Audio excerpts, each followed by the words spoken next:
at the drug rehab. Yeah, at the drug rehab, man. And then from there, pretty much, man, I just ended up leaving in 2019 to go to Seattle, Washington. And that's where the ministry blew up.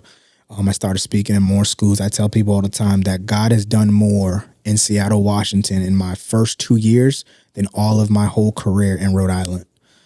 So God literally just expanded the ministry and just blew it up. And, you know, and now we just speak to students and we're everywhere, man. Yeah. By the grace of God. That's so cool, man. Yeah. What was up Seattle, Washington? Like, what drew you there? So the mother of my child, we relocated up there. And, you know, I told her in Rhode Island, I said, if it doesn't work out the way it needs to work out, we'll just move out to Washington State because she already lived out there. Okay. So, you know, she has family out there and stuff like that. Support system, yeah. So she wanted to be around there. I said, all right, cool. So after that, you know, we just packed up and we just went. I'm glad we did. You know what I'm saying? Yeah. You know, so it worked out the way it needed to work out for sure. Did you set up, like, how would you find, so, because in the beginning, you were kind of set up pretty good. You had the job that kind of correlated directly to this, you know what I mean? To the speaking again. So how did you do it once you got to Seattle? Yeah.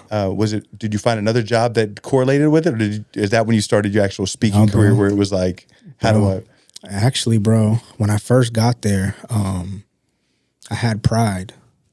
My first thing was like, I ain't reaching out to nobody. I ain't asking for no favors. And God was like, shut up. Yes, you are. And I was like, okay. He's like, yeah, pick up that phone, look on Instagram, and look at the people in that area. And so shout out to John Gaines.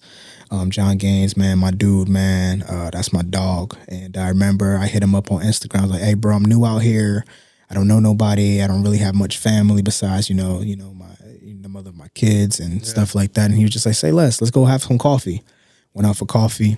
And he said, bro, what do you do? I said, yeah, I'm a motivational speaker. I speak. And he's like, okay, cool. Say less. I want you to come speak to some of my, kids. He has a nonprofit as well. And so I went out there, spoke to the kids. He's like, bro, you different, bro.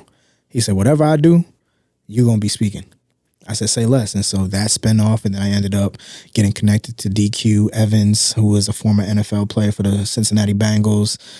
Shout out to my Samoan Oos, my bro, if you're watching this, man. And he let me speak to his kids, the Gridiron Gang. And it was a phenomenal experience. And then it just spread like wildfire. And then, of course, chop up the content, put the content out there, YouTube, all social media platforms, and people just asking for requests and booking, bro. That's how that took off, man. That's really cool.